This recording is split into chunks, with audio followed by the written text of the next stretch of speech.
বাঘাইছড়িতে gender ভিত্তিক সহিংসতা ও victim support বিষয়ক জনসচেতনতা কার্যক্রম অনুষ্ঠিত। রাঙামাটির বাঘাইছড়িতে নারী ও কন্যা শিশুর ক্ষমতায়ন এবং অন্তর্ভুক্তিমূলক শিক্ষার প্রসারে বাংলাদেশ পুলিশ বাঘাইছড়ি থানা আয়োজিত এক জনসচেতনতামূলক কার্যক্রম অনুষ্ঠিত হয়েছে। মঙ্গলবার ৯ সেপ্টেম্বর সকাল ১১টা ঘটিকায় উপজেলা মিলনায়তন কক্ষে অনুষ্ঠিত অনুষ্ঠানে বাঘাইছড়ি থানার এসআই টিকলু কুমার পালের সঞ্চালনায় বাঘাইছড়ি থানার অফিসার ইনচার্জ মোহাম্মদ হুমায়ুন কবিরের সভাপতিত্বে প্রধান অতিথি হিসেবে উপস্থিত ছিলেন বাঘাইছড়ি সার্কেল সিনিয়র সহকারী পুলিশ সুপার মাহমুদুল হাসান।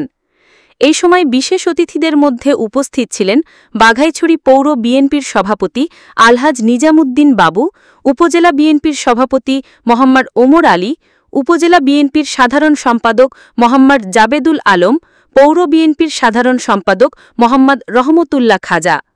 উক্ত কার্যক্রমে বক্তারা জেন্ডার ভিত্তিক সহিংসতা প্রতিরোধ এবং ভিকটিম সাপোর্ট সেন্টারের সেবাসমূহ নিয়ে আলোচনা করেন।